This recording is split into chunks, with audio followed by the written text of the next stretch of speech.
For those who are still having a problem with the magic circle, I'm going to demystify it for you today. Start by making a loop around 2 fingers, like that. Now you can remove one of your fingers, and you're going to put your hook into the loop and pick up the yarn and pull it through. And now make 1 slip stitch. And there's your magic loop. So now if you're working with single crochet, you can just go ahead and single crochet. If you're working with double, you could chain 2. If you're working with triple, chain 3. So I'm going to demonstrate with single crochet.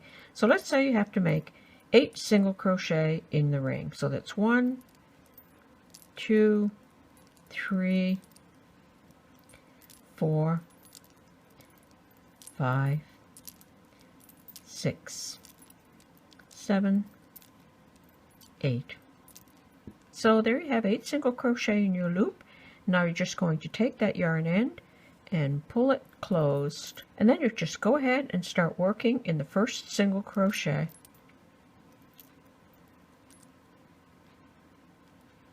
And that's how easy it is to start your crochet with the magic circle. I hope you found this easy. Thanks for watching. Bye for now.